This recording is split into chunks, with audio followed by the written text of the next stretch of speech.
Management Agency, after an assessment of the situation in affected areas, came up with the short-term intervention plan. Edibles such as rice, millet and corn are stocked here.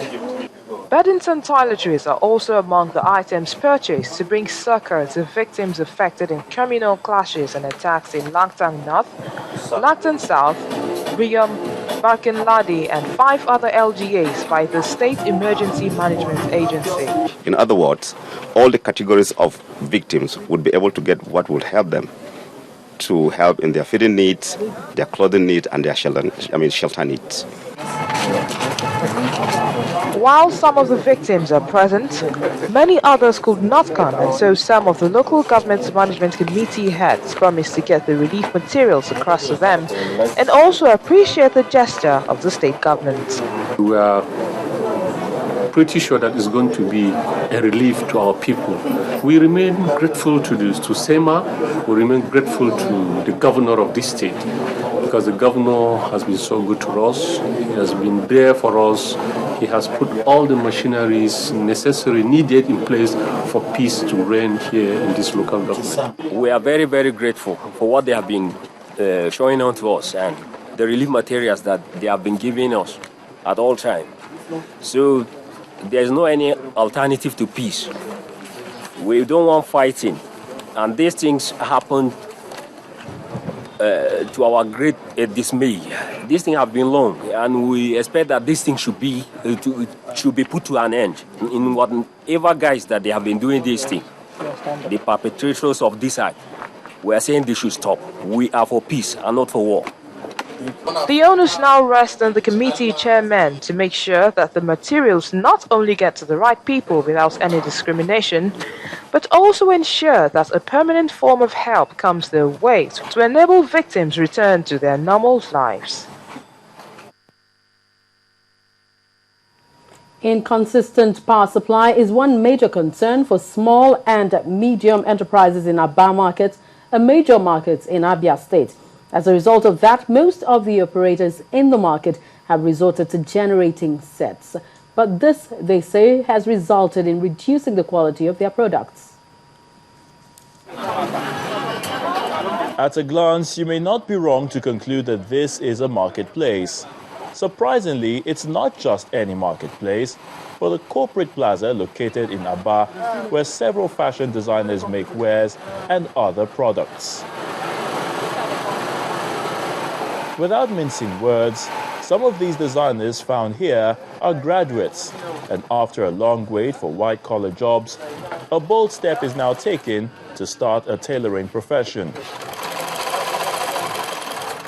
As good as it is, there's one big challenge facing their business: insufficient power, as most of them have to fall back on generating sets to run their businesses. Generator and fuel reduces our products.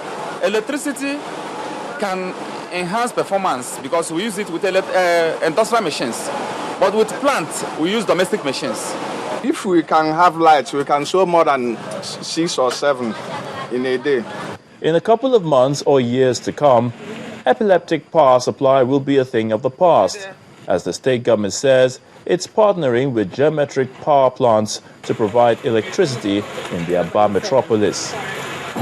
Provide absolute reliable electricity 24/7 to Aba metropolis. When we talk about industries coming alive, those that are dead should come alive. Those that are already here should now grow.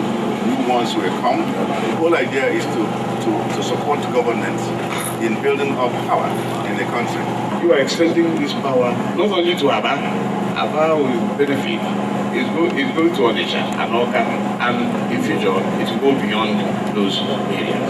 So I want to encourage you and thank you. And this is good news. Indeed, a decision that makes these young entrepreneurs happy. Of course, if successfully implemented, business here will take a new turn for the better. The Niger Delta Development Commission, the NDDC, is set to release various equipment in its warehouses to the youth of that region. The acting managing director of the NDDC, Dr. Christy Atako, said this shortly after inspecting the warehouses in Port Harcourt, the River State capital. The meeting with the management and staff of the Niger Delta Development Commission at the Commission's headquarters kick-started the new managing director's job. First official assignment was the inspection of some warehouses where empowerment materials are kept. Books we will give to people and they'll be very happy. Information on Niger Delta. It was obvious she wasn't impressed with what she saw, as she wondered why equipment procured by the Commission meant to add value to people's lives would be left to rot away, while those in need of them are deprived of them. Like the equipment we saw, the tractors, they are meant for state government, and I think we use that opportunity to invite state government, the relevant ministries, and we talk with them. Who knows, we might have other areas of partnership. We give them this and we find out how this will serve the people, and then we could make more contributions to ensuring that development goes down to the grassroots. The NDDC boss's concern, however, is to gather more information that would lead to the repositioning of the intervention agency and increase the tempo of its activities across the Niger Delta region. We've always believed that project monitoring should not just be left to NDDC staff. We always encourage our stakeholders to be a part of project monitoring. If you have a project in a community, we expect that the community too should show interest in those projects and make sure that they are done to specification. Some of the items found during the inspection included electrical equipment such as transformers and support accessories, sewing machines, computers, printers, grinding machines, baking ovens, as well as tractors. All of these, the NDCC boss says, would be distributed to all the 9 states that make up the Niger Delta Development Commission.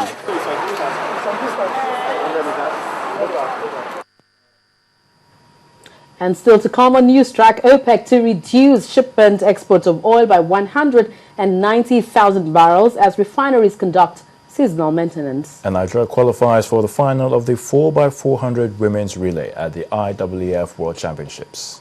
Stay with us. If you want to know what's trending or you miss your favorite live shows, you can watch it all on our YouTube channel. Simply log on to www.youtube.com/channelsweb, scroll down to your favorite program and click play. You can also view all uploaded videos by clicking on View All. Don't forget to subscribe and get the latest videos. If they are interesting, like them and be heard.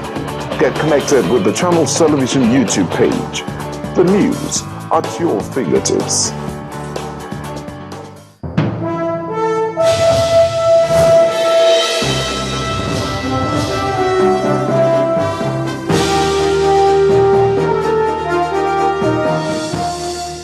Time now for some business news. Lending rates at the interbank market edged up to about 19.5% today from 14% on Monday.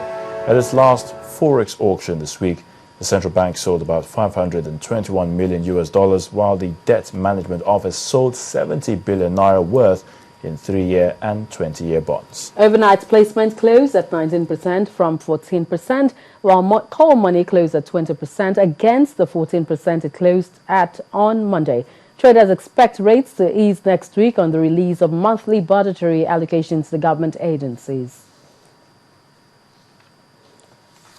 And continuing with business, the Organization of Petroleum Exporting Countries will this month reduce shipments exports by 190,000 barrels a day to about 23.7 million barrels a day as some refineries in the U.S. and Europe conduct seasonal maintenance.